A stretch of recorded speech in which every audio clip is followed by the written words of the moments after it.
What's up, fellas? Welcome again to another episode of The Blind Pig, courtesy of BGObsession.com. Couple quick intros. We got a new face, or a returning face, but he's a special guest. Top left is Chris. You can find him as Chris on the board. Bottom left is Paul. He hails as Canadian Hog. Bottom right is John. You can find him as Boone, and I am Derek. You can find me at Silent Threat. Any new members, welcome. If you're out there listening, please jump on BGObsession.com so when Twitter dies, you have somewhere to talk about the Commanders, because we all know it's actually going to happen despite John thinking it won't. But welcome to the pod, Chris. It's happy to have you here. Real quick, if you want to just throw out there where if anybody wants to grab you on Twitter or yell at you or tell you you're crazy because of what you just said, anywhere on social media they might be able to grab you. Then we can jump into this thing. I'm on Twitter as One-Handed Fitness, and that's my social media extent. Sweet. So, I guess there was something posed on the board, and it was mentioned about the most influential thing of what's caused the turnaround from the team. And I think nobody came up with the true answer to the question, and it just dawned on me. Jake Fromm is now on our practice squad. And since he's been, I think we're 3-1 since we've signed him, if I'm not mistaken. I thought it was the Taylor Heineke shoe thing. That's what inspired us. But for real, guys, what do you guys think? I am interested in hearing what you have to say. What is the most contributing factor, one player, one coach, to why this team has apparently turned things around over the last 5-6 weeks? I have a question to preface that. Shoot.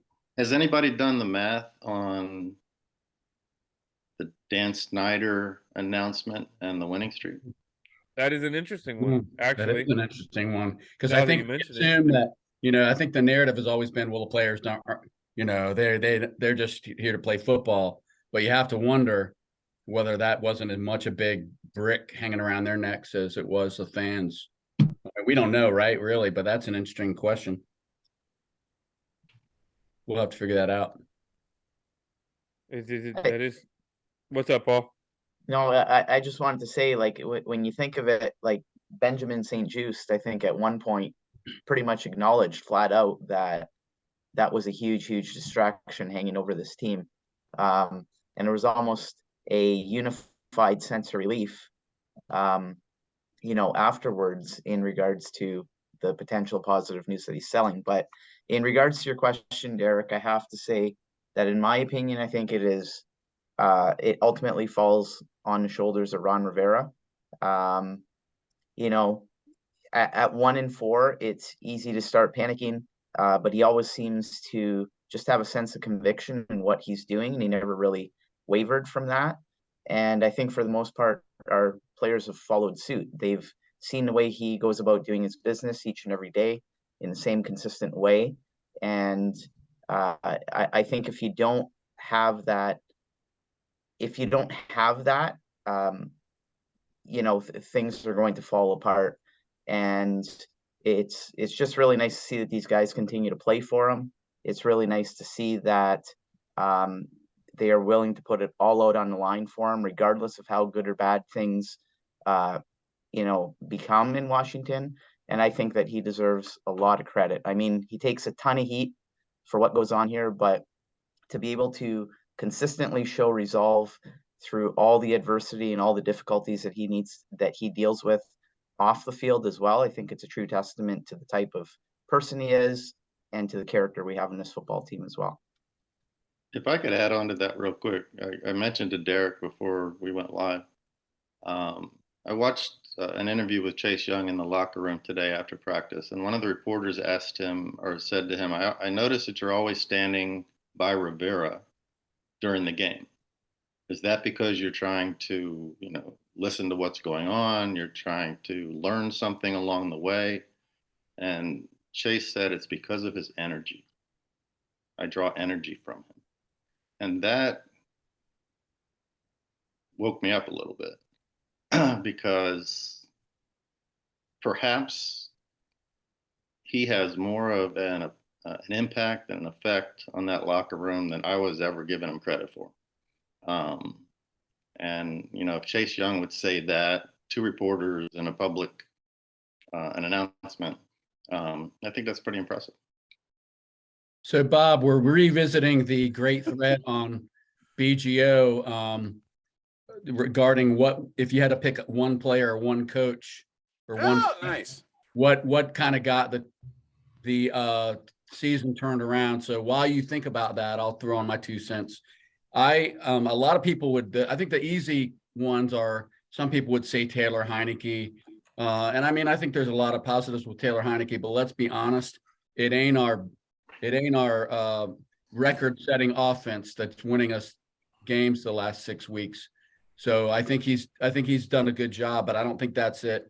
A lot of people said Jack Del Rio, and it's kind of ironic that a guy who people were calling for his head about the time we started winning, that he's now, at least in some people's mind, he's the reason that we've turned it around.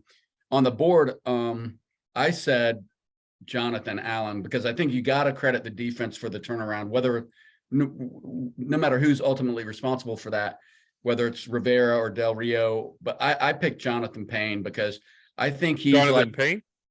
John Allen. Yeah, that's maybe both of those hybrid guy. That's I my guy. picked John Allen. 2 guys in 1. I picked John Allen because I think he, along with McLaurin, I think he is one of the spiritual leaders of the team. He's quiet. I mean, he doesn't do a lot of screaming, but I guarantee you when John Allen talks to the players, they listen. He doesn't have to raise his voice. And I just say, and he does it on the field, right? How many players do you know that sign huge contracts, like their massive first big contract, and then like take it up 3 notches? It just doesn't happen very often, but that's exactly what he's done. So that if I had to pick a player, I think he's got to be one of the key guys. I have to agree because, I mean, we can talk about the offense all we want. Taylor Heineke, the team plays better. Yes, the offense has looked better at times. But if you actually break it down, I think we're averaging maybe 3 points more per game than we did with Wentz. But guess what? The defense is averaging per game since Heineke took over 8.5 points less. So, I mean, they're literally cutting 2 possessions off of a game, 2 scoring drives off of a game, two scoring. You know what I mean? So the offense can now score 21, and you have a pretty good idea that if you're in the middle of the 4th quarter with 20 points, you're in that football game or you're leading. That's how good the defense has been over the last couple of weeks. So we beat Philly. Philly was undefeated. The offense ran a really, really good game plan, but guess what defense did is they kept giving the ball back to the offense so they could keep running that game plan. Philly did not have long sustained drives. Going into last week against Houston, Dameon Pierce was like a top 5 running back in every measurable metric that you see, every statistical category. And we held him to, I want to say, 19 yards on 9 carries. Houston was 1-7-1 coming into the game, and they had 5 rushing yards or 5 total yards in the first half of that game. Kendall Fuller had more yards than the entire offense of Houston did on his interception return. So I think it's easy. I think that, it just makes too much sense for me to look at that and say, you know what? John Allen is the reason that we're turning around. And the reason why I say that is because after all of what I just said, if he stood up in the locker room after they won that game and he said, we were still not good enough. We were still sloppy. We achieved our goal. We did what we set out to do. It was a good win, but offense, defense, everybody in this locker room knows we left things on the field because we could have been better. We still had sloppy plays. We still made mistakes, and myself included. That's one of the first things out of his mouth was, myself included, I got lazy and comfortable in that second half when I shouldn't have, and I'm gonna fix it. So when a guy like you said, and he was talking below the tone that I'm talking right now, but you better believe that echoed through every locker in that locker room, and everybody heard that, and everybody's gonna wake up. Everybody probably woke up Monday morning or Tuesday morning whenever they went to the facility and said, "Let's get back to work." So I think that mentality has completely changed this entire defense. What do you got, Bob? Well, it's just I have absolutely no clue where we are in who's talked about what. I'm going to stick with the answer I had on the board, and the answer I had on the board is addition by subtraction. I don't want to take anything away from any of the guys that have been mentioned, because I firmly believe that all of those guys have had a huge hand in this. And honestly, I don't think there's any way to pin down exactly one dude. I really don't. And John Allen absolutely could have been my answer. Taylor Heineke, who I have said more than once, elevates the play of every single unit on this team. I don't know why. I can't explain it. But his presence in the starting lineup changes the way the guys on defense play. It changes the way the guys on offense play. It changes the way the guys on special teams play, which is incredibly important. But in my opinion, the guy that's made the single most difference in terms of this team is a guy that isn't playing anymore, and that's William Jackson. I watched the defense change overnight. When William Jackson got injured, theoretically injured, I don't know, officially injured, theoretically injured, I don't know whether it was real or not real. But when he hit the injury report and was no longer part of the starting 11 on defense, the defense changed very, very quickly. The guys on, I don't think John Allen is playing any harder today than he was week 1, week 2, week 3. He's getting home more often. Why is he getting home more often? Because I think the back end isn't giving anything up like they were early. And they're not giving anything up probably because the communication seems to be righteous for whatever reason. How many times have we sat on this podcast and talked about if we could just not give up the big play, if we could just not make that one mistake, that two mistakes a game, suddenly we would be in contention. And what are we doing right now? We're not giving up any big plays. That's really what's changed. And Bob, I say not changed. Yeah, go ahead, John.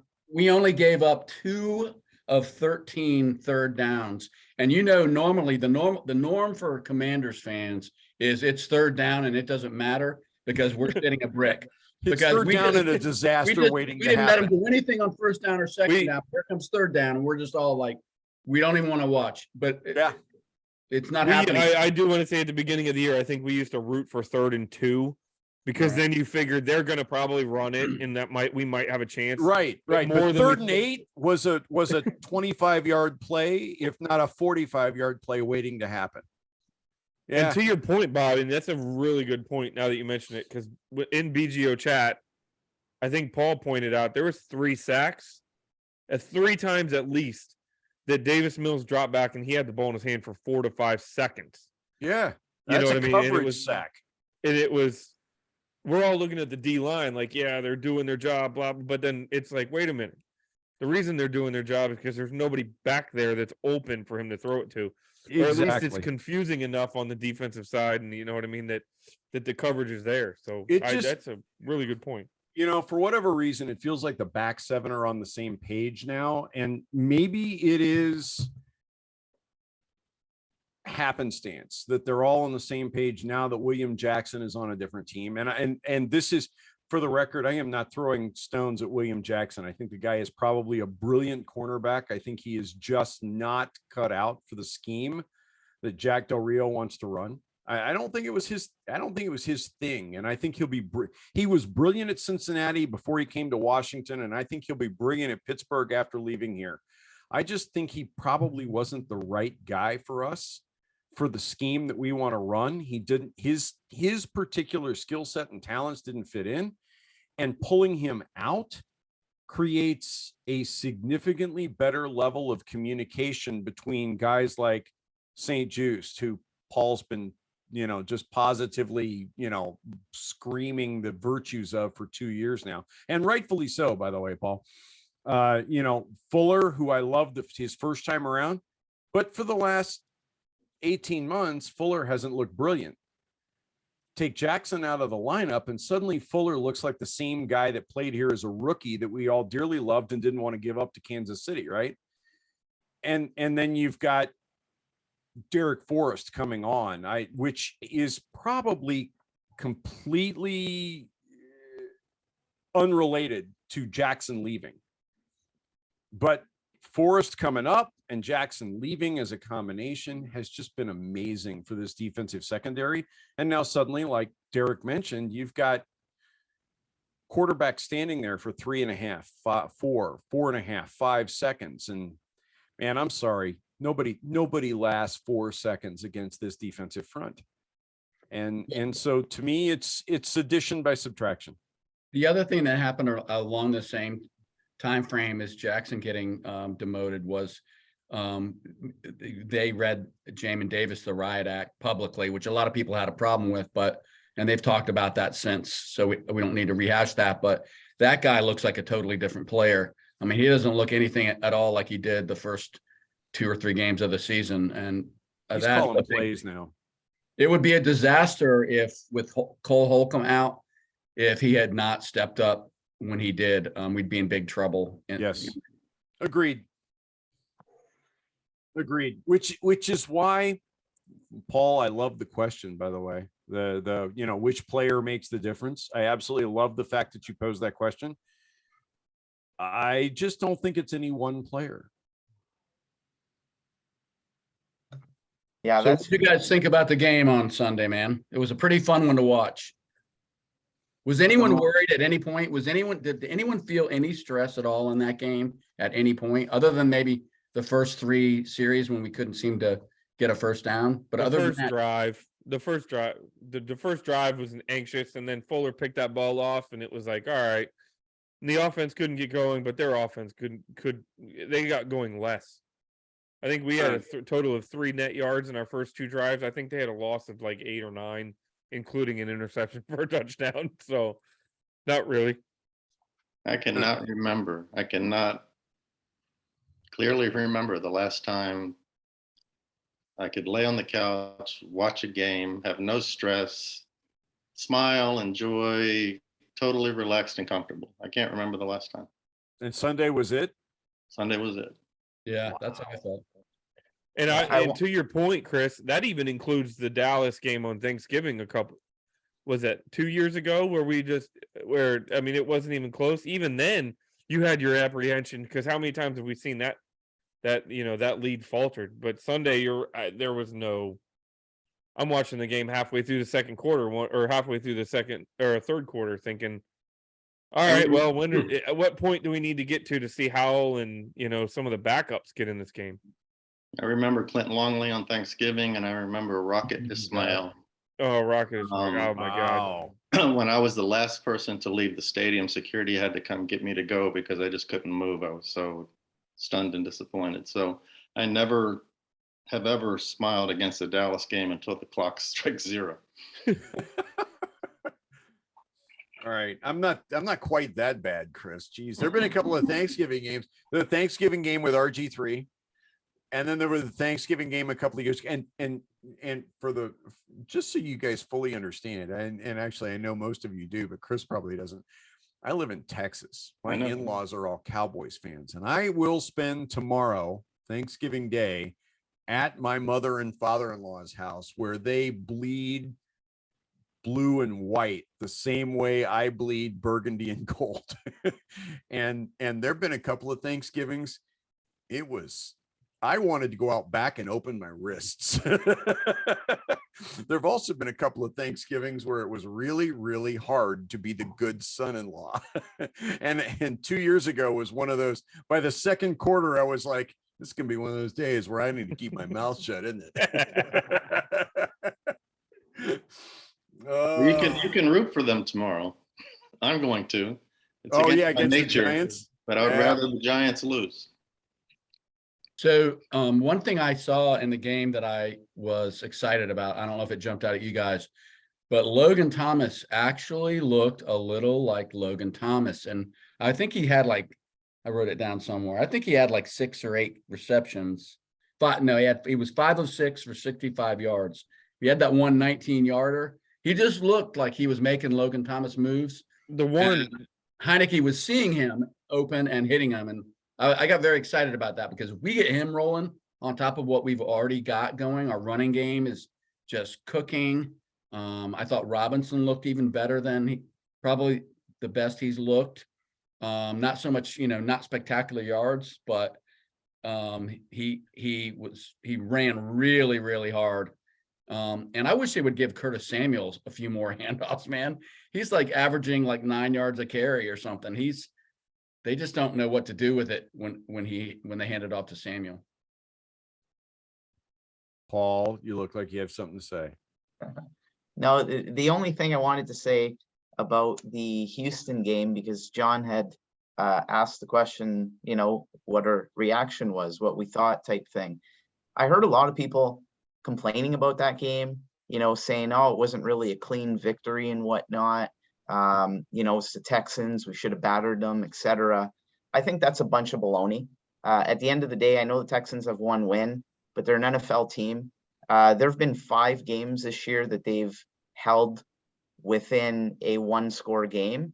And there was only one instance this year where they got beaten by a wider margin of victory than our margin of victory of 13 points. And that was when they played the Raiders. They lost by 18 to them.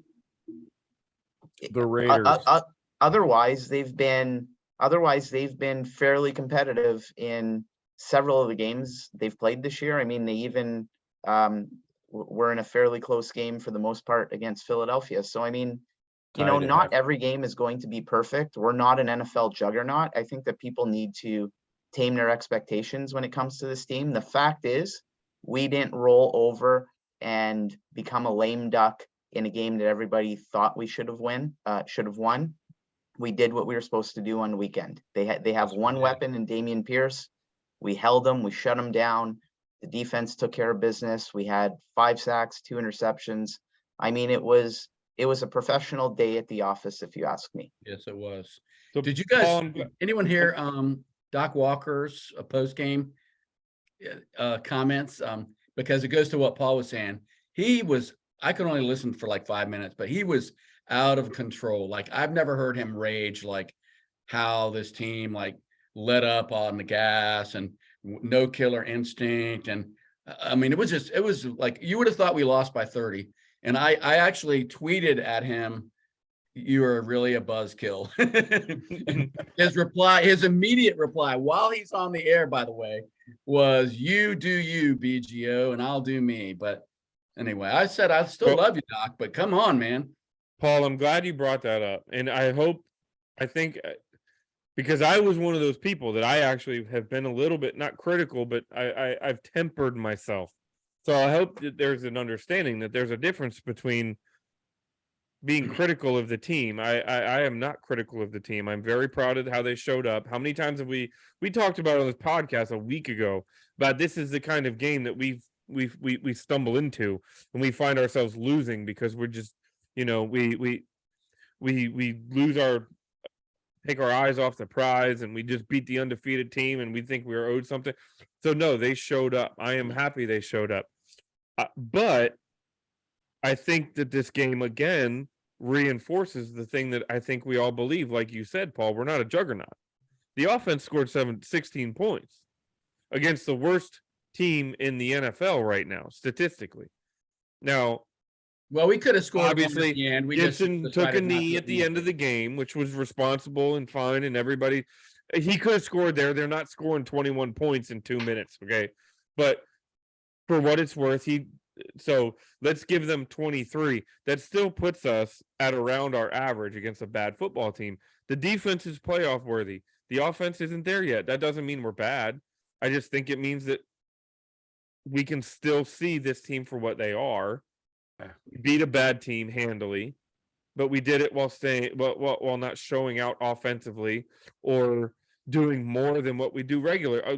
Taylor Heinicke had 0 touchdowns.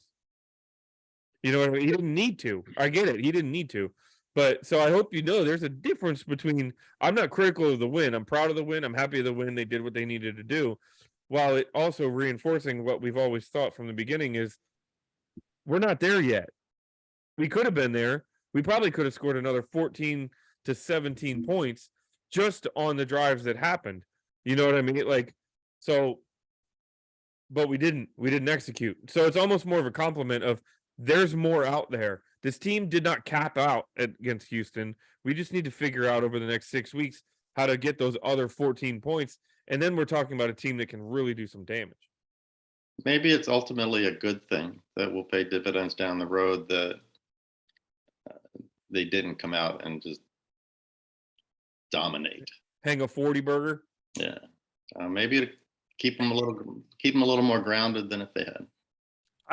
I actually feel like we did dominate. But yeah, I struggled with the dominate. Yeah, no, and that's fair, Chris. I get where you're coming from, and I totally understand the sentiment behind it. I didn't hear anybody criticizing Philadelphia when they beat us 24-0 for not scoring in the second half. Right. Didn't have to score in the second half. They hung 24 points on us in the first half, and the game was over. And I don't think anybody anywhere thought that it wasn't over. In their locker room, in our locker room, their fan base, our fan base, any neutrals. Everybody pretty much recognized at halftime that football game was done. I don't think anybody questioned this last weekend whether or not the football game was done against us versus Houston. This is a Houston team that had Philadelphia tied up at halftime. It was 14-14 when they went to the locker room at halftime. They had 5 yards of offense against us in the first half. 5. When was the last time a team had 5 yards of offense against another team and a half of football? Any team at the NFL level. I honestly, I can't remember that. And you got to give the coaches a ton of credit, man, and we forget about the coaches sometimes unless things go badly, and then we are right on the coaches. But yeah, exactly. We're coming off a short week off the biggest win of the year, totally shocking win. Going on the road. They came up with a game plan that absolutely Houston had no idea what to do. Mills couldn't get going. Their star running back, rookie running back couldn't do anything. Their defense couldn't stop us when they needed to. I mean, we just whatever they came up with, it just worked to perfection. So I mean, you got to give the coaches a lot of credit for that. And the look on Lovie Smith's face going into halftime said it all. Lovie Smith's face going into halftime said, "I don't know how to fix this. I don't know what to do." And you know, this was the classic Washington letdown game. We won a game on Monday night. We weren't supposed to win. We have a game the following Sunday we are supposed to win. This is the classic show up and not show up game for Washington. Show up and get blown out of the stadium and what the hell happened game. And yet we showed up and put a stake through the heart of Houston by halftime. I can't do. I'm kind of like John Allen. I'm not happy about that second half touchdown. The field goal, okay, all right, I'll live with that. The touchdown, I don't understand. But I can't be angry about it. We won. But that's what the thing is. I'm not angry about it. No, right. I'm just realistic about it. The only two things I had gripes about, and I caught a lot of flack for one of them, but I didn't like. I got to jump on Ron Rivera a little bit, which is, dude, you got to figure out why you guys can't get the play in on time, because we cannot piss away timeouts. We probably would have scored a touchdown in the first half, but we didn't have a timeout. And a delay a game on an extra point. Yes, and it keeps happening. I mean, so I hope to God they're looking at whatever their I'm sure it's a process thing. I know they have how much time they have to get the plan, but there's some kind of a process issue they need to work out there. And then I did not like the Ridgeway penalty, and I know I made a big deal of it on the board, and people rightfully shouted me down, because I mean, I'm not going to say I didn't enjoy it. I enjoyed it.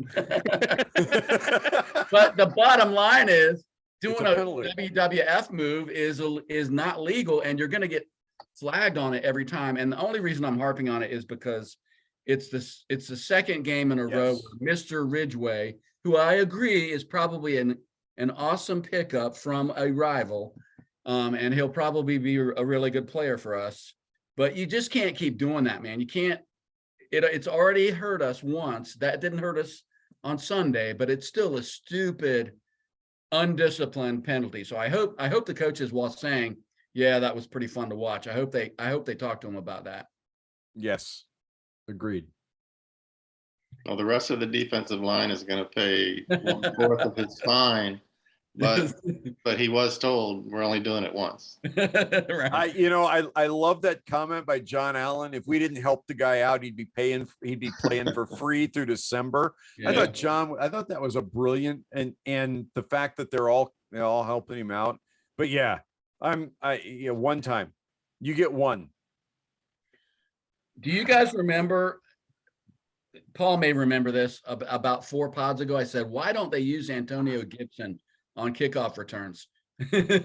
He had 48 yards on 2 returns on Sunday, man. He had one last week that got called back, right? He's gonna break one soon. I'm telling you. I want to say he had one last week that got us out, that would have got us out near the 50, but it got called back on a block in the back or a holding penalty. I wish they could teach him how to do the punt return thing as well, but anyway. For the most part as well, given how solid we've been on special teams of late, wouldn't that be like the icing on the cake if we can have a guy like Antonio Gibson just have a return for a touchdown? I think it would be the ultimate compliment for that group who's been pretty solid throughout the season for us. So hoping it happens, certainly. Joey Sly's pretty solid too, boy. Mhm. 3 none of them were long field goals, but we come following up 2 50-yarders, and then he had 3 solid field goals. So nice to see him doing well. And nobody wants to ever talk about that guy. I feel like more people want to talk about why we let Dustin Hopkins go. But the fact is, since that guy's been in a Washington uniform, he is 21 of 23 on field goals in Washington. I mean, find me a guy that we've had that has been that consistent, right? Yeah, and that was after a shaky start. Didn't he come in and miss a couple extra points early on or something? Yeah, it was extra points too because he didn't have any field goal attempts. We were He didn't even try his first field goal until week 4. You're right. Dex Milne gets no love. Nor should he.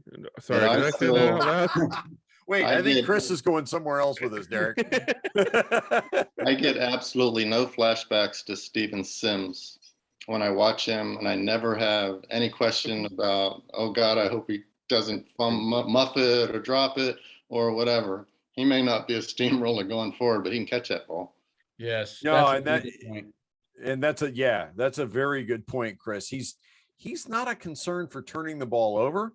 He's just a concern for not actually doing anything with the punt spectacular. Mm-hmm. But you 3 bonkers better knock on some wood while you got a chance. You're setting this up for a bad week. Maybe. I think this is laminate. I gotta find some wood somewhere. I found some. Yeah, turn around. You got a door frame there, John. There's a door back probably there. A holocord door, but the door frame's probably good. Just be careful. Your wife may come through it. Yeah, she's already crashed, man. And she doesn't even have any tryptophan in her system yet. She just can't hang. See, I do. We had turkey today. I'm having turkey tomorrow. That's why I was late. Hey, Derek Forrest. I think somebody might have mentioned Derek Forrest in the abstract, but Derek Forrest had a pick on Sunday. I mean, that's the other thing, man. We're actually turning the ball over in games, which I don't know if you guys remember, but I'm not sure we turned the ball over like the first 5 games. One in the first 5 games, and that was Derek Forrest. I mean, it was a pretty rare occurrence if we were. Derek, keep me honest. You're the guy that has the stats at his fingertips. How many turnovers? What we have in the first 5 games? 1. No, I think it was 3. I think we had 3 in the first 5 games because I believe we forced 2 fumbles, but it might have been 1 interception. The only interception I believe was Derek, like Chris said, Derek Forrest in Jacksonville, right? Yeah, but every game was even or negative in the turnover differential column, and now we're actually posting a positive, right? Not only posting a positive, but we're like top 5 in the NFL over the last 3 weeks in turnover differential. Maybe that's why we're winning. I don't know. Again, I think that's a unit thing. I don't, granted, Derek Forrest didn't that pick by Forrest, that late pick by Forrest that was a tip ball. That was dare I say it, almost Sean Taylor-esque, the way he stayed after that play, the way he rushed over there to try and help. And he was just in the right place at the right time for a tip ball. He's got ball skills. He does. He's a hawk. And speaking of that unit, Bob, you use the word unit. Think of that unit that we have back there right now. Forrest, 5th round pick. Yeah. Cam Curl, 7th round pick. Benjamin St-Juste, 3rd round pick. How many years have we gone in here in Washington? I think right now we have combined the top safety duo in the NFL, but how many years did we go throwing money out there trying to bring in an answer at safety, whether it was Arculeta, a Togway, Deshaun Goldston? Clinton Dix.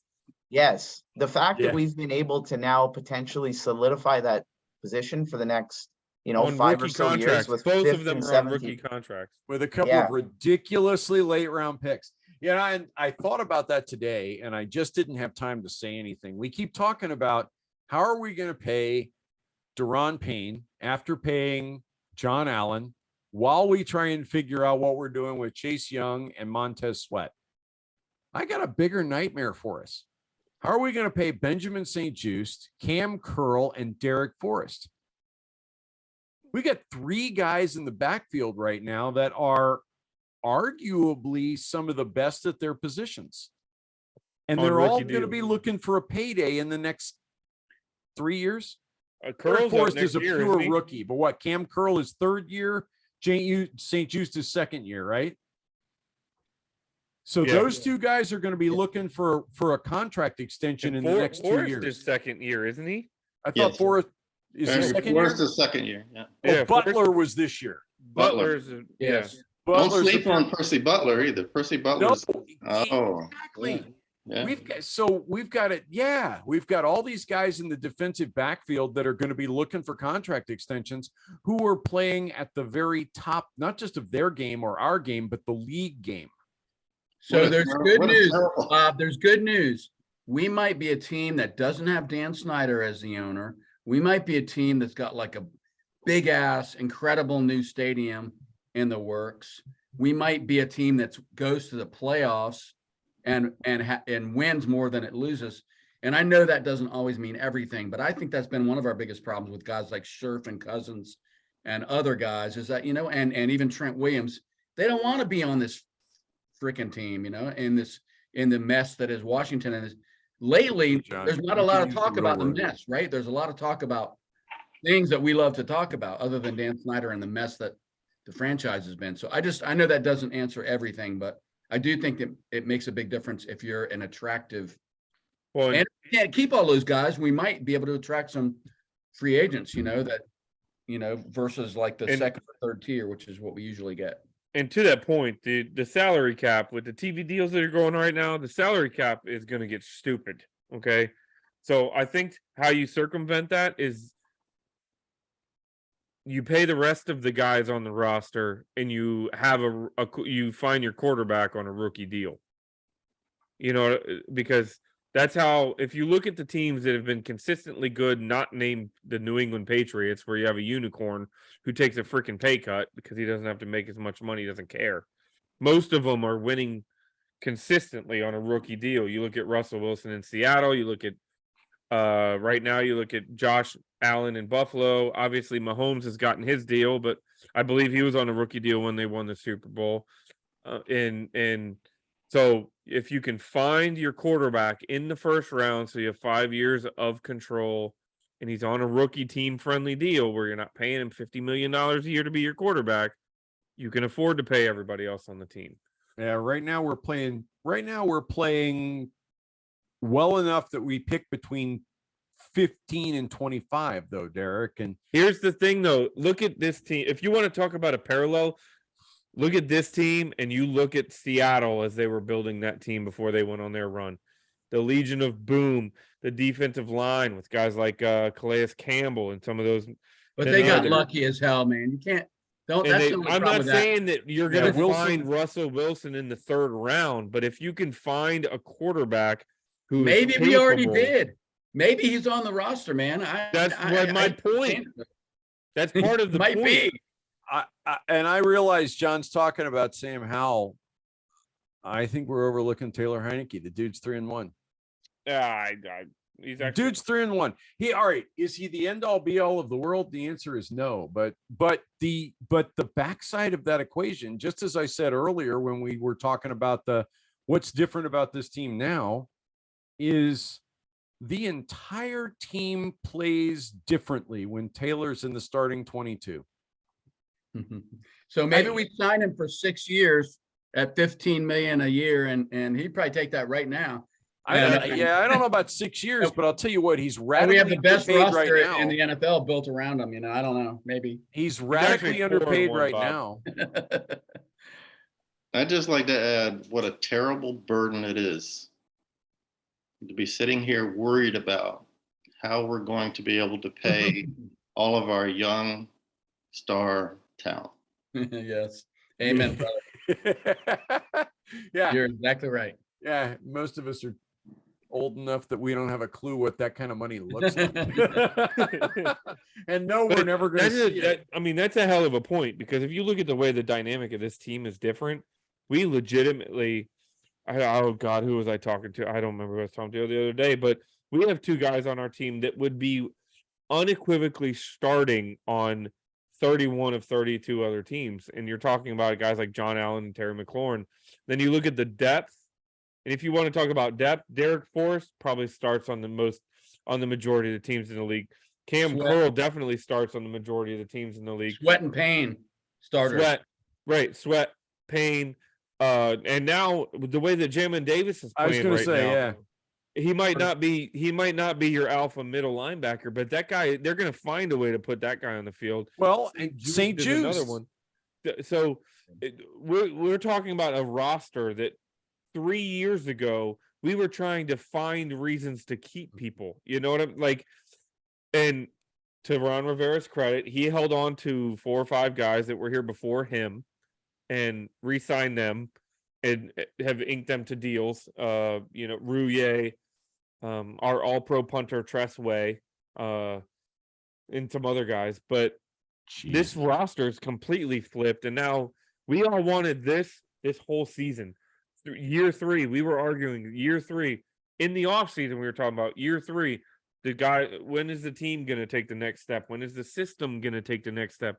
When is everybody going to come together schematically on this team, be a team? It just took 5 weeks to get here. Too bad we couldn't have started out this way, because if we start out this way, like, I'm not being hyperbolic here, I think we are right there with Philly and at the division lead. I don't think we lose to Dallas if we were playing as well as we are right now as we were back then. And I don't put it all on Wentz either, by the way. I'm just going to put that one out there. Take Dallas out of the equation. I don't think it's a stretch for Washington fans to feel like we legitimately should have won the Tennessee game and we legitimately should have won the Minnesota game. That's right. You take those 2 games right there, and this football team is 8-3, not 6-5. 8-3 with a bye still in front of us is huge. We're not what are we? A game off of? No, 2 games off of the lead in the NFC East. But we're one of the leaders in the clubhouse for a wild card spot. We're not talking about fighting for the last place. We're talking about fighting for first place in the wild card hunt. And this team legitimately should be pissed off about losing the Tennessee game and the Minnesota game. Both of those games were infinitely winnable. So I'm just going to play devil's advocate here, Bob. Real quick. Sorry, John, not to cut you off. Devil's advocate. We are 1 yard away from losing to the Bears. You're not wrong, Derek. But the way I look at that is we also had our opportunities to win that game by a whole lot more than a yard too. But that's kind of my point, is we're still 1 yard away from losing to the Bears, and we are a hell of a hustle play by St. Juice to losing to the Eagles to force that fumble. So as easily as we could be 8-3, we could be 3-8. You're right. So I'm not trying to be a wet blanket. I'm just being honest. There's a lot of Rivera-isms. I saw a thread on Twitter today that was pretty funny. People were giving their favorite Rivera-isms, but one of his Rivera-isms is these guys are learning how to win. And whenever he says that, I kind of cringe a little bit, like, okay, you can only say that for so many seasons. But I really feel like we're seeing it happen right in front of us, right? We're seeing it's the little things. We're seeing it's Forrest following that play and making an interception. Yeah, we're just seeing it across the board. Like it's the other team that's making the boneheaded mistakes more than us. It's except for Ridgeway. And giving him giving him a first down on a field goal attempt. I've posted it on the board multiple times in the last, I don't know, 10 years. Bill Parcells once said, I love this phrase. First you win, then you get good. First you win, then you get good. And this is not necessarily a great football team yet. It's a solid football team. It's a middle of the pack football team. But for the last 4 weeks, we're winning more than we're losing. So we're winning. So now the question is, can we get good? So that's a perfect segue into a huge game on Sunday, a huge home game. And I believe they're also going to honor Sean Taylor at that game, right? They're going to unveil the Sean Taylor Memorial. Do we have home games anymore, John? I didn't know we had home games anymore. I think we will this week. Yeah, the Falcons aren't going to travel. So, Paul, we had a home game in Houston the other day. Yeah, I was about to say, before we go on, I heard legitimate defense chants in the middle of the second quarter. Like, about it on his presser today. He said the players noticed like that. I want to just give a little clappy clap to the fans that traveled to Houston. Don't buy tickets at our stadium where Snyder benefits. Buy them in Houston when we're on the road.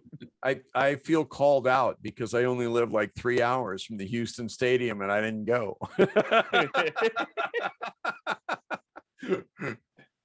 So Atlanta is 5-6 in the NFC South. They're right behind Tampa Bay at 5-5. Here's who they've beaten. They've beaten the Seahawks, the Browns, the 49ers. That's pretty impressive. The Panthers and the Bears. They've lost to the Saints, Rams, Bucks, Bengals, Chargers, and Panthers. And the only thing that really jumped out at me looking at their wins and losses this year is they've only won once on the road. They won in Seattle. Every other road game, they have not been a great road game. I know, but winning in Seattle is impressive. Yeah, but hold on. When did they win in Seattle? Are we talking week 2? I don't know. Here, hold on. Let me pull it up. Does it matter? Seattle's a vicious place. Seattle's learning to cope with post Russell Wilson. It's not. It matters.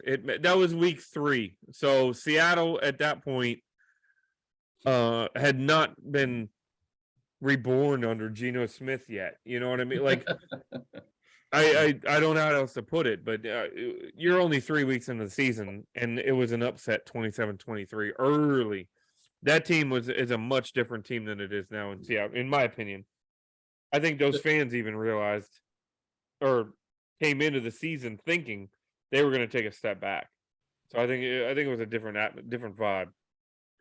So without going through ridiculous stats, Atlanta's offense is basically a rushing offense, right? They're like second worst in the league passing, number 3 rushing offense. Even though they don't really have a star running back, which is interesting, other than Marcus Mariota. Well, they have Cordell Patterson. They do, and they have their leading rusher is actually Tyler Algier. Yeah. But it's basically running back by committee with Marcus Mariota. Their defense is equal. Well, they're a little bit better against the rush, but they're only 30th total in total yards, 29th pass, 21st rush. So they've got some issues. They've got a solid coaching staff, basically kept the coaching staff together in year 2. They've got Arthur Smith, Dave Ragone as OC, and Dean Pease, who's been a defensive coordinator for since I was in high school. But it's his second year in Atlanta, but he's probably their he's their most experienced coach, their defensive coordinator. Arthur Smith is son of? I know. Who? Go ahead, Chris. You told me, so you can go. Fred Smith, former minority owner of the Washington Redskins. Oh. But we beat them last year. That was the revenge game, and we ended up winning. Paul, what do we think of Atlanta, man?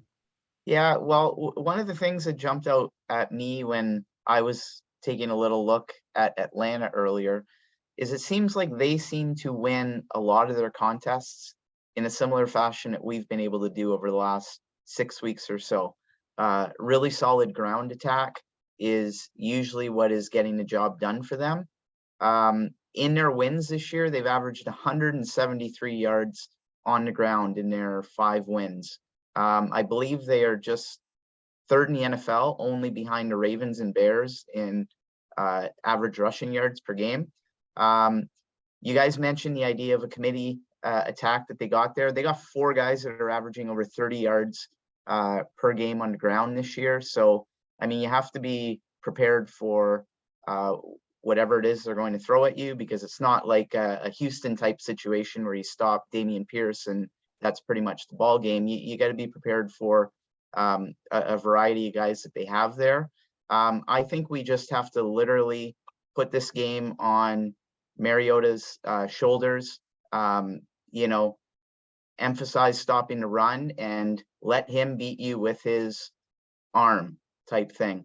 And if we do that, I think we have a pretty good chance of winning, especially considering the way that defensive secondary has been playing of late. So, just commit all efforts to shutting down their ground game, and it could be a successful day for us. Their top 2 leading rushers, this is what got me. It wasn't so much the number of yards, but if you average the top 2 leading rushers, they're averaging 5 yards a carry, So I guess that's a good thing that I think we have a pretty stout run defense, but. And they're for the most part a very Jekyll and Hyde type team. They've had several games this year where they've scored 25, 26, 27 points. They've done that multiple times over the course of the year. But then 3 of their losses, they've had, they've put up 15 points twice. They've put up 17 points once. You really don't know what you're going to get with these guys. So you have to be prepared, because they've shown a propensity to be pretty solid, but they've, as you mentioned, John, they've also shown that ability to lose to the likes of the Panthers as well. So any given Sunday, I suppose. I think the other thing is that what's not showing up on the injury report is Kyle Pitts, torn MCL. He's out for the remainder of the season. So that is one weapon in the passing game that we He was their second leading receiver. Yeah. Probably right behind Drake London, right? Yep, that's behind the rookie Drake London. So their passing attack took a major hit this past week. Not that you ever hope to see anybody injured, but not having him on the field definitely bodes well for our defense. One less weapon they got to worry about. The other thing is Mariota's been sacked 26 times, like 9.4% sack rate, that's a lot of sacks at this point in the season. I don't know what our sack rate is, to be honest with you, but that kind of jumped out at me. 26 times hitting the deck is a lot. That's like a season's worth for a lot of teams. So about 2.5 sacks a game, right? And I mean, in the context of facing our defensive line is kind of where I'm going with that. Yeah, because I don't think they've faced a D line as good as ours. All right, so quick check. Washington is currently number 6 in the league against the rush in terms of defense. Atlanta is number 3 in the league in terms of rushing yards per game. Yep. Something's going to give. And whoever wins that particular battle this weekend probably wins the game. Yep. Yeah. So Atlanta's it's a bird. What can I say? It's a bird, right? Atlanta. One's green, one's black. It's right. fine. Yeah. What's the difference, right? Atlanta's averaging almost 160 yards a game on the ground. Washington is giving up just over 100 yards on the ground, but that statistic is for the season. Over the last 5 weeks, you could probably cut that down by 25 to 30%. Yeah, exactly. My guess is over the last 5 weeks, Washington isn't giving up more than about 70, 75 yards on the ground, which cuts Atlanta in half. So if we force which feeds right back into Paul's point, if we force Mariota winning this with his arm, what happens? I feel good about it. I don't know, because Mariota's kind of like Heineke. I mean, he's about a 62% passer, just like Heineke is. He throws, he's like, I don't know what I'm looking for his touchdown interception. He's 13 touchdowns, 7 interceptions. He's kind of Heineke-ish, so he could have a great game, or he could have a game where he makes some questionable throws. Oh my gosh, I cannot believe I'm arguing this, but here's the statistic that matters to me, John. This year, Heineke's 3-1 as a starter, and Mariota is 5-6 as a starter. One of them's a winner, the other one's a loser. I love it. Hey, Bob, Heineke's 4-1 as a starter. I'm just saying 4-1 as a starter. Okay, there we go. I'm just saying you don't know what you're going to get with Mariota. I mean, that's just been the story of his career. Sometimes he looks like how he's a hidden gem, and then other times it's true. Oh my God. And for the record, I count tonight a win because I just made Chris laugh. I saw that. No, I personally don't have any insights to share, but I will share this.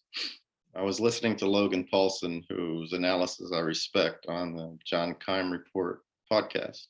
Right. And he's watched a lot of film. I'm not going to, right? He's watched a lot of film on Atlanta, and his one main takeaway is that they are a tough, physical group on both lines, and this is absolutely a cinch up your chin strap, get ready to get punched in the mouth, and that's his concern, is that they're tough. We have to match that toughness. And I guess I will bet you our defensive line is going to match that toughness. It's the O-line though, Derek. That's what I was getting. That is going to be the key, is the O-line, and that's going to be. I think our quarterback's going to match that toughness. Yeah, he might do something stupid, but he's going to take one on the chin, and he's going to get back up and he's going to run it. But and I think it's going to worry about Ridgeway being tough. So, well, I mean, maybe he'll body slam. Maybe he'll body slam Patterson this weekend. And do it in a legal fashion so that we don't have to worry about getting a penalty. Is Patterson playing? Good game. It might be a good game to rush, to do like unscripted Taylor runs, 4 out of the first 5 plays. So they don't to throw him off. Just so they don't start keying on him and, exploiting, I don't know who's going to be out. I can't even say who's going to be out there on the O-line. We've got Tyler Lawson is hurt. I don't know if he'll play. It's hard to know, but I've wanted to see Taylor. I've wanted to see Turner call Taylor's number twice in the first 15 to 20 minutes of a game, every game for the last 5 weeks. Not because I think Taylor is going to make massive yards, although I do think Taylor will do fairly well running the ball, but because I want the defense to have to wake up and go, number 4 has to be accounted for on every single play. And I don't feel like we're setting opposing defenses up to account for Taylor Heineke on the regular. I don't think they're worried about it. I think it's because they have Sam Howell is the only other active quarterback. No diss against Sam Howell, but he's a rookie. I mean, you lost your starter that you thought was going to be your starter pretty quickly, and I really think that's all it is I know they're trying to make Heineke a little less reckless. I think they are, but I think they would be used. I think they would unleash him a little bit more if it wasn't for that fact that, look, it's a rookie going in there. And he was getting a massage on the sideline. Was that the last game where he's on the sideline and they're working out the kinks? And I didn't feel like they should have sent him back in the game last week. I felt like they should have put Sam Howell in there to finish up, because he's already banged up to the point where they're having to work on him on the sideline. It's what do you? Well, and we did try, if I'm not mistaken, Taylor Heineke designed run kind of thing, boot weird play in the red zone last week, and it got just punished. So, and don't worry, I'm not going out of my way to defend Scott Turner, but to your point, Bob, I would like to see that dynamic enough for the defense to have to care about it. You know, Exactly. not enough that you have to like he's going to show up on Sports Center, but hey, spend another hour of your practice worrying about the quarterback instead of only thinking about, you know, the wide receivers that we have, because it just all bodes well. But So as far as the pass rush goes for the Falcons, their leading rusher is their leading sacker is Grady Jarrett, one of their defensive tackles. He has 5.5 sacks.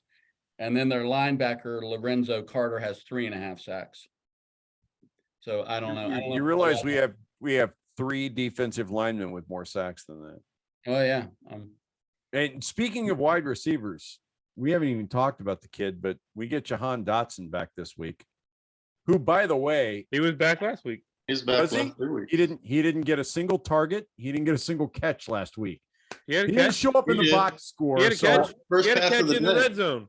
First pass of the game, I thought he caught. Wait, I looked at the box score earlier today because I wanted to He say had a this catch tonight. in the red zone. He caught it Did at I- the sideline, turned I think inside, he's and been went back got down for to the 2 3. games. Yes. He had my a better game the week before against. Wasn't he back against Philly? Yes. No, he was not back against Philly. And that much I do know. Wow. He had a catch. He had a catch. Did he Promise. really? And I totally missed it because I Well- went and looked at the box score. I was like, I can't say this without checking it. We can all agree we're glad that he's back. So That's true. That is a God's honest truth. Oh, he does. Oh my gosh. He had 2 targets and 1 catch. Shit. Sorry. I am so lost today. that'll distract people from me calling Jonathan Payne.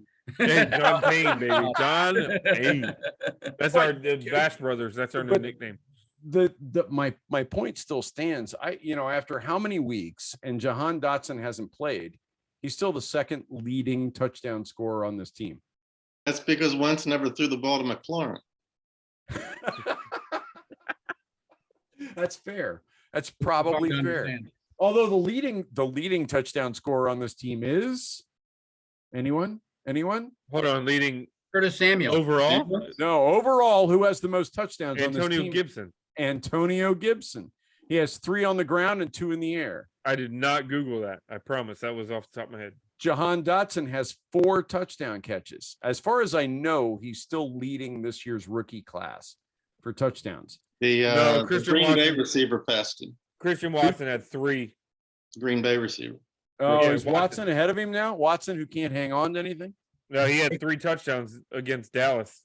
I just I got to remember that because it was against Got to Dallas. throw a sidebar in here because Chris was talking about how Wentz won't throw to McLaurin. But did you guys see that Taylor designed his own T-shirt? It's a picture of him, I love with that. his eyes t-shirt. closed, and I don't know what the caption says exactly. And but then Terry- F and Terry's Terry's out there somewhere. somewhere. I'm just throwing it downfield to Terry somewhere. Fuck it. Taylor's that McLaurin's down there somewhere. Yep. Yeah, that's right. Love that. Heineke answered a reporter's question about Thanksgiving. He said, I don't like turkey. I like ham. So I'm going to have ham. I'm going to have things that go with ham. And then I'm going to have some pies and then probably a couple Busch Lights. That's right. So hold on a second. We've got Sam Howell who doesn't eat steak, and we've got Taylor Heineke who doesn't eat turkey on Thanksgiving. Right. And We- somebody we doesn't. might lose Somebody the hasn't league eaten in- chicken. There's in somebody weird out food there. habits. What the hell? Oh, it's Hal that only eats chicken, I think. Yeah, he doesn't eat steak. Yeah. All right, so you guys send me your T-shirt sizes because I'm getting you one of those Heineke shirts. Oh, Everyone on the oh. Everyone on this I love it. podcast, that's your Christmas present. Double X, baby. Double X. Fat boy status. Omar the tent maker. By the way, random information on Atlanta's tight end room is Felipe Franks. If you don't remember, we talked about him in our pre-draft podcast 2 years ago as a quarterback. We did. Yeah, we did. That name In is Florida? familiar. I know. I'm like, hadn't he played for us? Talked He's about him from so University much. of Florida also? He might have. No, hold on. No, it was Arkansas. Arkansas. He grew up in Florida, but he was like my 7th round reacher quarterback pick 2 years ago, and now he's their tight end or like a 4th on the depth chart tight end for the Falcons. So I just wanted to mention our injury report today. It's Wednesday, so keep that in mind. But did not practice were obviously Cole Holcomb, who I'm worried about Cole Holcomb because they're sending him to a specialist, which I think the last person who went to see a specialist was McKissick. Yeah. And then he landed on the IR. But St. Just did not practice, and James Smith-Williams on the D line did not practice. So, But that says illness. You think he might have sniffles? Is that right? And then limited were Tyler Larson, David Mayo, Dax Milne, your guy Chris, Logan Thomas, and Chase Young, obviously, who I don't think will play. I don't know. What do you guys think? Think Chase will play? You think so? I think he gets 10 to 12 plays. Yeah. I don't think he gets a full load by any stretch. If it's third, maybe if it's 3rd and 8 or more. But I think he gets a dozen or so. I think they get him out there just to get him some live fire snaps. I don't know if you guys saw the clip today that Kime and the DC media guys were posting, but he looks better this week than last week, like clearly better. So I agree with that. That wasn't good. Last week, I felt like he looked like he was favoring his leg and not really pushing off. And the clip they put out today, I mean, I won't say he looks 100%, but he looked pretty motivated. There was a crispness to this week's clip that I didn't. Last week's clip looked a little mushy to me. I don't know if those are even good medical terms, but this week the clip looked crisp. He looked like there was a little bit of explosion. That little movie made like rushing, from a defensive stance against a lineman. Yeah, he was like a cat, and I was surprised. I didn't expect to see that explosion. Yeah. He came up in a hurry. Yep. Well, to Mike's point on the board, he said either Chase Young's going to get on the field or he's going to get replaced quickly, because this defense, as well as its defense has been playing for a while, he's kind of got a point that.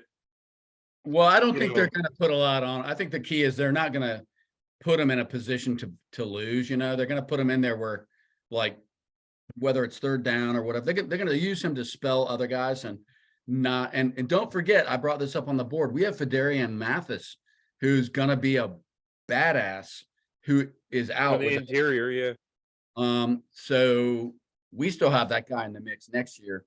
But I think they're just going to. I don't think they're going to put him in a position where he creates a problem. I really don't. I think they'll just. Yeah, agreed. I don't know about. Well, yeah, but at the same time, it's like this defense is a top, as it's playing right now, currently constructed, could be arguably a top 5 defense. Why are you going to pay a guy that's going to warrant superstar money if you don't need to? And I guess that's the bigger point. Well, that might be why they're playing him, though. I mean, you brought that up. I think, I was making the argument, why not just sit him? And I think the counter argument, which is because you got to know, is he going to be able to come? Is he going to be able to come back and be the consensus best athlete in the draft that we drafted in the future? So I think they're looking, like you said, I think they're looking to figure that out.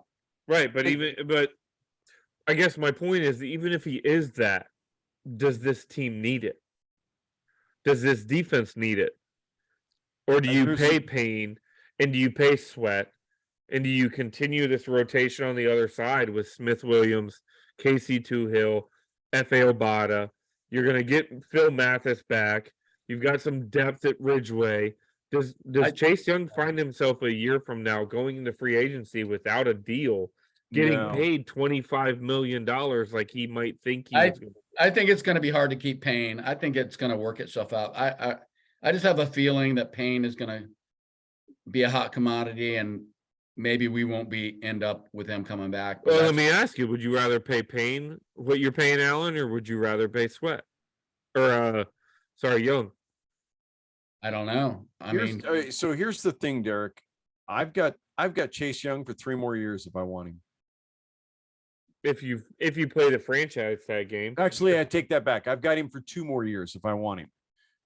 Because he's got a 5th-year option as a 1st-round draft pick, and this is only his 3rd year. So I've got him for 2 more years if I want him at rookie money.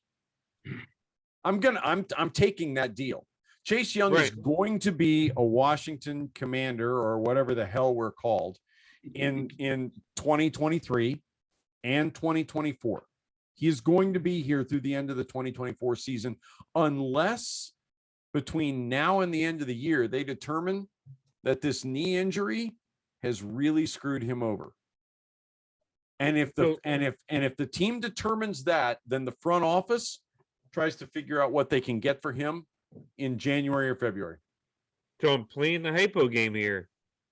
Why pick up the 5th-year option if you don't need him? Well, but my point is, we don't pick up the 5th-year option. If they determine that he is not going to have the explosiveness long term that he had as a rookie, he's gone early next year, and they bust their ass to keep Daron Payne. That's the point. You get the draft picks for Chase Young you can get, and you sign Daron Payne, or you franchise Daron Payne. I mean, in my world, that's the way I look at this. We've got until January to determine whether or not Chase Young is really going to recover from this knee injury. If we don't think he's going to, we trade him next year. And the line to the league, the line publicly is, we've got 2 defensive tackles we can't live without. Defensive ends are a luxury right now. And you push Chase Young off to somebody else, and you sign Montez Sweat. I'm going to requote one of your lines, which I think is right, by the way, which is pedigree matters. Yeah. And he's the 2nd pick in a draft. And most people, if it wasn't for the quarterback bias, most people would say he was the best player in that draft, period. True. Unquestionably. And so that's the counterweight to that, which is, it's really hard to say we're going to trade the number 2 pick in the draft to keep Montez Sweat or Daron Payne. But I think I'm just saying that's a big part of it.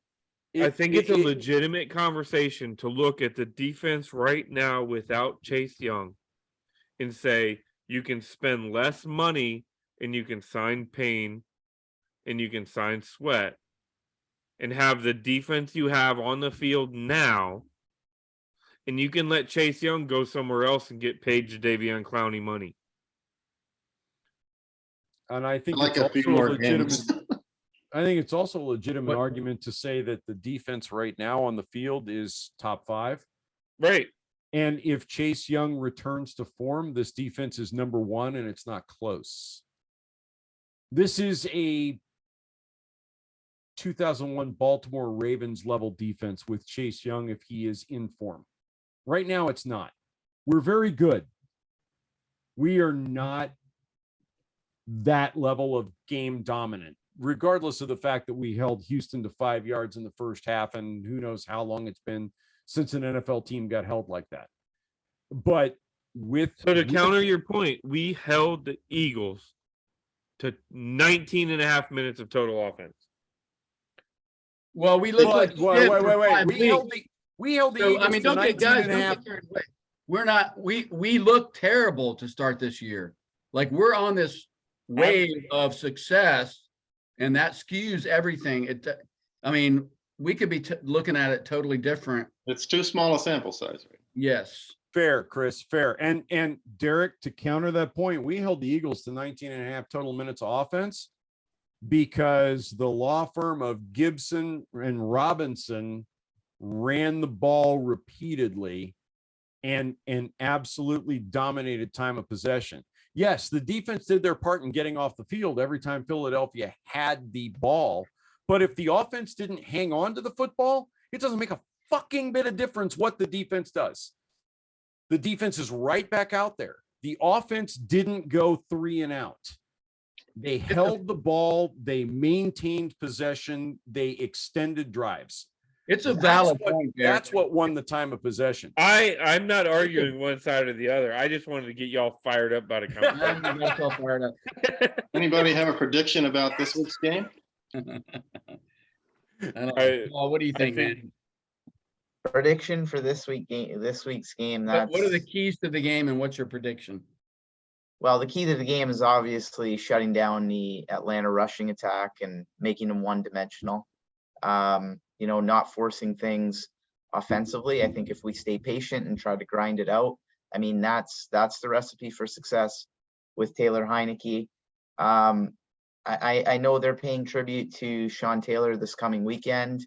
And for me personally, one of the games that has never been able to sit right and has just left an awful pit in my stomach was that game that we lost years ago after Sean Taylor's death to the Bills. Buffalo. I mean, that's not a game you drop. If there's ever a game that you want to win to honor that guy's memory, it would have been that one. I know we made a nice run that year and still got into the playoffs and whatnot, but this Sunday for me is a make right game against Atlanta to honor Taylor's memory, you know, to just pay tribute to the amazing player that he was. I think it's going to be very, very close.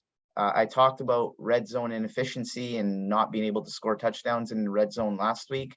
That's what I thought was going to keep the game close against Houston. And we did falter for the most part when we got into the red zone. I mean, we scored points, but we didn't really convert touchdowns. And I think that is going to cause this game to be very, very close. I think it's going to be low scoring, under 20 points. I can see us winning 19-17. Ooh, 19, that hurts. So I think there's two keys to the game. Well, before I say that, I want to mention one thing. I'm going to actually, I don't usually at the Washington Commanders because I think it's kind of silly when people do that. But I'm going to at them. I'm going to say, look, you need to show, like a lot of the players, when they asked them today about Sean Taylor, they're like Taylor Heineke was like, yeah, I kind of remember he was a player. And he did a good job answering the question, but he was a kid when Sean Taylor was doing Sean Taylor things. And so I'm going to at them and say, look, you need to, before the game in the locker room, you guys, they need to show Sean Taylor highlights. I mean, that needs to be the setup to that Atlanta game. Yeah. Sean Taylor, that guy, and I will proudly say I got to interview him multiple times his first two seasons, and see him grow from this like shy guy that didn't want to talk to anybody to a star on that team. And I was lucky enough to be close to the team at that point and be able to talk to him. But anyway, I hope they do that. I'm gonna send that suggestion to them. But I think there's two keys to the game. I think first of all, Heineke has to play better, man. That game last week was not a great. He made some really good throws when he absolutely had to. So I'm not beating on Taylor, but we cannot have that slow start. We cannot have the first three series be 3 and outs, or strip sacks or whatever it might be. We need to get going early. And then the other key is we need to put Mariota on the deck.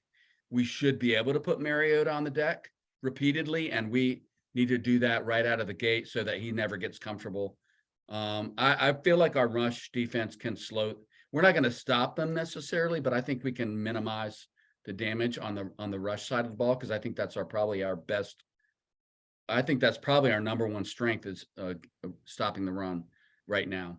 So, but anyway, so Taylor has to play well, not wait until the second half to get going, and sack Mariota. Those are my two keys, and I think we win it by like 10 points if we do those things. Cool. My two keys are win the turnover battle. Number one, and number two, make Marcus Mariota search for his mama during the game. Washington 20, Atlanta 13. I will take 7 points. I'll take 7 points. You know what? I'll first off, John, thanks for giving me shit about being critical and then introing that Heineke can't play as poorly as he did last week. You know, because I didn't pick up on that little. I love everything you say every time, all day long. That's true. I'm with you. We can't start slow. I came into the last game talking about how we can't mimic the Philly game plan about, you know, just running down 3 yards at a time in the middle of the line. I think that was part of our hindrance. I did say in the chat that I think we were being stupid and we weren't running it enough, but I think it was the wrong game plan. Brian Robinson was running into the ass end of our center, setting us back for the first 3 series of last game. once they kind of got away from that, it changed the dynamic of the way that the offense was playing. So I think we need to continue that. I think we need to look at the defense here. I think we need to realize what we are. We're the better team offensively versus defense, and defensive versus offense. They've lost one of their top 3 targets. They're going to be limited. If you control Mariota and you control Patterson, Algier might get it going, but he's not going to blow up. He's not DeAndre Swift. He's not Etienne. He's not Pollard. He's not name your home run threat. You know what I mean? So be smart, be collective, but understand something. You're better than this team right now. They're favored by 4.5 because the people in Vegas are picking them because they just think we're, for some god awful reason, I don't know. But I think we can actually win this thing. I think it's going to be close. I think offensively we're going to be able to score some points. I 27-24.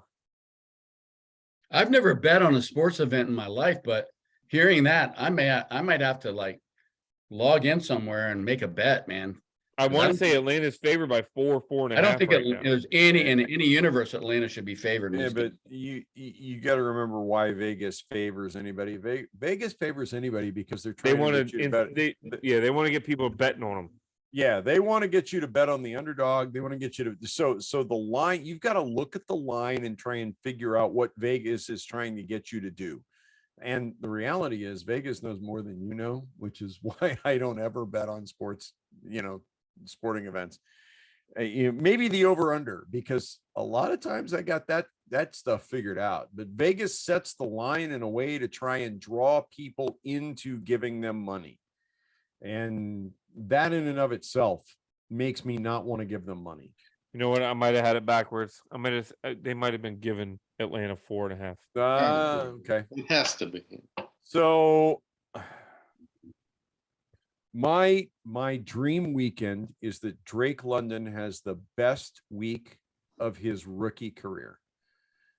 And I know that because why is he? Because he's on your fantasy team? London's on he's on my fantasy team, and right now he's on the bench, and I have no plans of starting him. But I would dearly like to see Drake London have the best week of his career, because that means we forced Marcus Mariota into throwing the football. That means we've shut the running game down. And honestly, if London has the best week of his rookie season, I don't think they win this game. I don't think they can do that off the strength of a great turnout by one wide receiver. That's harder than it sounds like it would be to say, even though I've had a glass How of much wine. wood could a woodchuck chuck? Yeah, exactly. The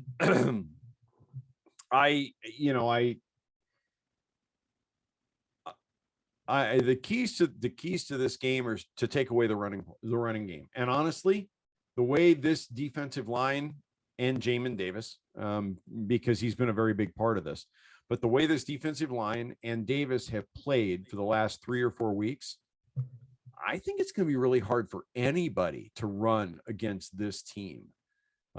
Impossible? No, not impossible. Especially if the team takes this game lightly. Right. Yeah. Chris, I've had one of those under my feet since I sat down. We've got thunderstorms here. And thunderstorms and fireworks. Yeah. Yep. And I've got one that is, I can tell exactly how bad the weather is by how close she is to me. And she's as close to being in my lap as she can be without being there. So we got poochies, man. No pod can compete with us. Look at that. Exactly. And to echo John, Taylor Heineke's got to have a better game. He just absolutely has to have a better game than he had against Texas. Let's face it. If he'd had even an average game against the Texans, we win that game 30 plus. Yeah, I think so. Right. And that's really where we ought to be against the Houston Texans and the Atlanta Falcons of the league. I don't think it's as close as a field goal, but I also don't think it's the same spread we saw against Houston last week. I'm thinking a touchdown, maybe 10 points. Call it 24-14, 24-17, something like that. But I also don't think I sweat this game a whole lot past the middle of the third quarter.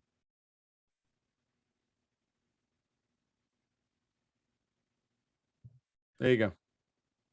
If we win this game by double digits, when was the last time we had 3 consecutive double-digit wins? I don't count the Philadelphia game. That last touchdown was a fluke. That was just dumb luck. I know it was, but I'm just saying. And I'm Guess what willing to happened? call it that. Sometimes I want to dumb see luck Hill happens. dance again, though. Because nobody in here in this podcast brought up the fact that we have scored 2 consecutive defensive touchdowns because it was dumb luck, but it's the truth, which kind of explains the bounces we're getting. We had the same kind of bounce against Green Bay, went right through his hand, right through his legs. But the truth is, when was the last time we had 3 consecutive double-digit wins, lucky or not? I see a As lot long of as I can phones see checking. Casey Toohill dance again, I'll be happy. Paul, I haven't heard your Paul, did you throw out your prediction yet or no? Yes, I led. said it was the Sean Taylor make right game. Yeah, that's right. Yeah, Okay. Paul led. Paul Paul was did lead. brave. He went first. But Paul sees it as a close game, right? That's right. Absolutely. Speaking Yeah. All of right. Paul, hey, you're Canadians today. They played well. They got jobbed, brother. They got Well- jobbed. That should have been a draw at worst. Yeah, They but outplayed the Belgians. Number but- 2 team in the world, and Canada outplayed them. That was brilliant. the fact of the matter was, though, the writing was on the wall when they missed that penalty kick. No, You knew how the game was going to transpire after that. You're not wrong, but still, Yeah. they played a better game than the Belgians did. They deserved more than they got.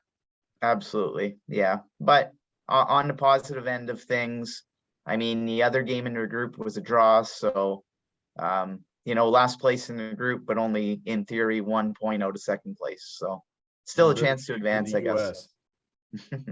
Yeah. Even though Germany had a bad day, at least they're only playing Spain next.